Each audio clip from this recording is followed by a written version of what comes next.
Mr. President, we remember when you first were giving your acceptance speech of the nomination of the GOP convention. You said at that time that 1 year from now, when I take over the White House, I am going to reestablish the rule of law in this country. And you've done that, Mr. President. We thank you for that. Thank you. Very, very much. Thank you. You know, behind me, Mr. President, are 44 sheriffs who were representing 35 states that came here to Washington for two reasons. The first is to go to Congress, up to the Capitol today, hold a press conference and let Congress know enough's enough. We've been for 20 years asking Congress to move on the security aspects of immigration reform, and nothing has happened for 20 years. But what's really amazing, Mr. President, with your strength of purpose, the commitment to your convictions, you've done more in less than 2 years in supporting law enforcement and dealing with this illegal immigration problem that we've been asking for solutions on in less than 2 years. And again, all these sheriffs and the sheriffs across this nation are so grateful to you for that, Mr. President.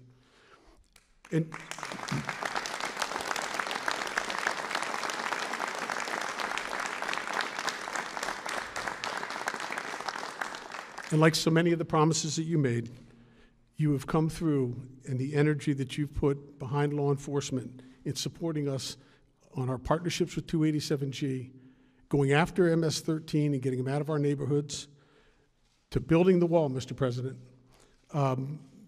you've really been amazing. And so before I present this plaque, I just want to add one thing that maybe you heard about, maybe you didn't. But when we were on the Hill today, we announced that the National Sheriff's Association has done a crowdfunding page to raise money and mobilize the citizens of this nation to get behind you, to get behind the sheriffs, to build this wall. So in having said that, I would like to present this to you, Mr. President, because it's not surprising for any of the sheriffs who are here that shortly after you took office, people started saying, the citizens and members of the media saying, there's a new sheriff in town. And that's an endearing statement, and all these sheriffs know it. Because what it denotes is that there are problems, and somebody is coming in that's going to be able to fix those problems. You've done that, Mr. President. We can't thank you enough for your support. You said you have our back, and the sheriffs across this nation have yours. And God bless you, and thank you, Mr. President. Very much.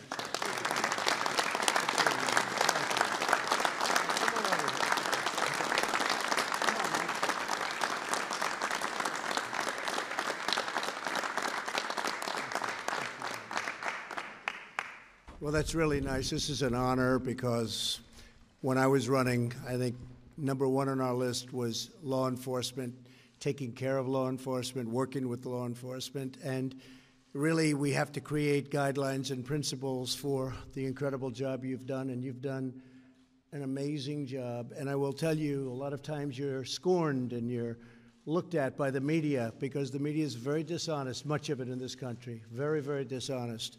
And the job that you've done in light of all of the things that you have to go through, I guess a little bit like me also, but I will say that you have been really outstanding, incredible people. Crime statistics are down. We're really doing well, other than you take a couple of places on a nation where they have different policies than what we would put, and you know where I'm talking about.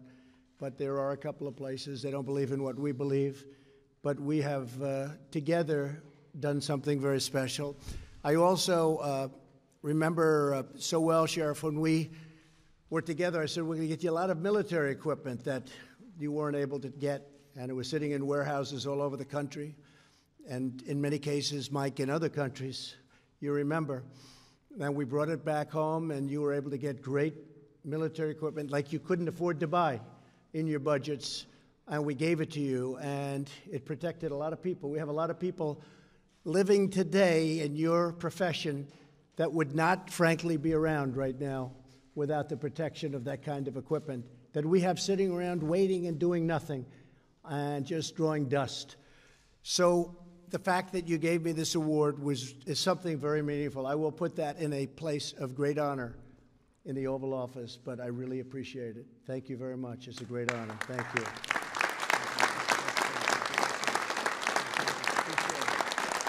Thank you all.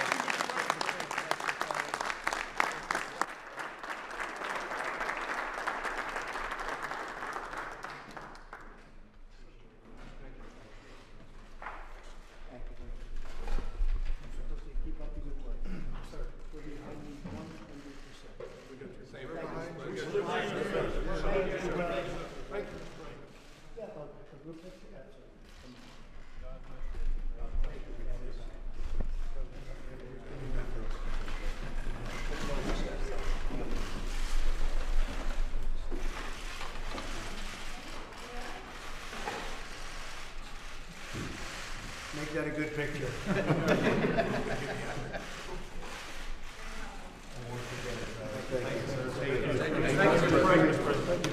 We support you, sir.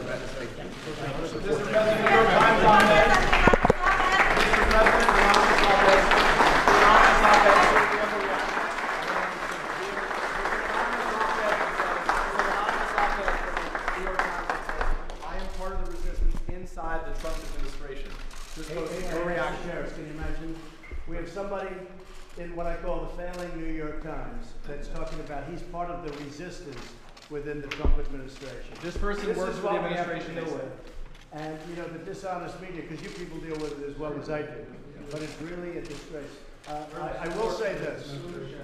Nobody has done what this administration has done in terms of getting things passed and getting things through. An article was just printed, just came out a few minutes ago. Trump breaks the record for budget gridlock wins, scores big wins. So for 20 years, it's a 20-year record. For 20-year record, they call it the fouled up budget gridlock, and scores big win. Here's the thing. So this just came out. So in 20 years, it hasn't been like it is now. We broke it. That's just really positive stuff. And then, in addition to that, point after point after point, if you look, almost 4 million jobs created since the election. More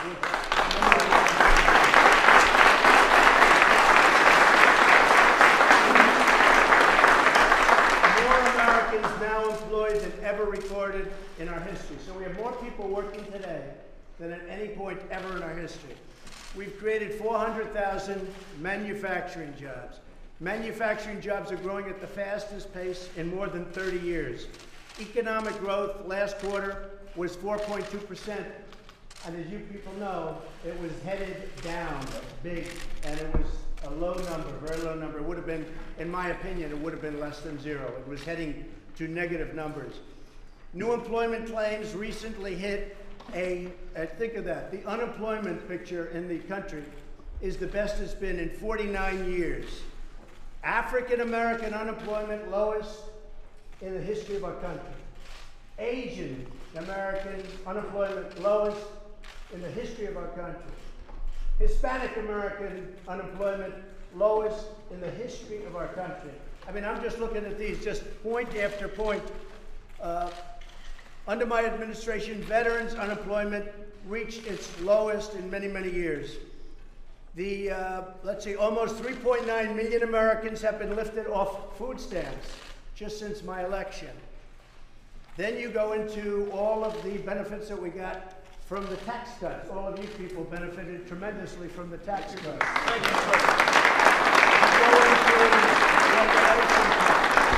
You go into right to try. Right to try is where you have the right, if a person's terminally ill, you have a right to go and try and see whether or not a drug that's not approved yet can be used and utilized. They didn't allow that. A point after point, getting rid of the individual mandate, the most unpopular thing there is in Obamacare, coming up with new health care plans. We've never had a period, even if you look at the Olympics, the World Cup, you just saw them, they were in my office, got the World Cup. Nobody has, and we have started the wall. Nobody has ever done in less than a 2-year period what we've done. So when you tell me about some anonymous source within the administration, probably who's failing and probably here for all the wrong reasons, no. And the New York Times is failing. If I weren't here, I believe the New York Times probably wouldn't even exist.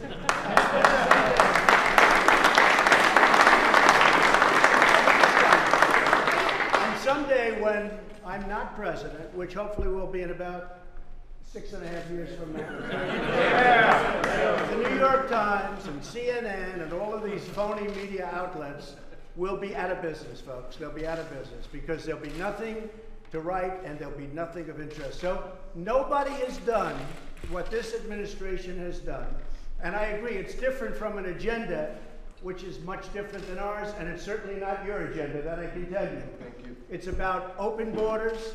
It's about letting people flee into our country. It's about a disaster and crime for our country. So they don't like Donald Trump, and I don't like them because they're very dishonest people. Remember this also about the New York Times. When I won, they were forced to apologize to their subscribers. They wrote a letter of apology. It was the first time anybody's ever done it because they covered the election incorrectly.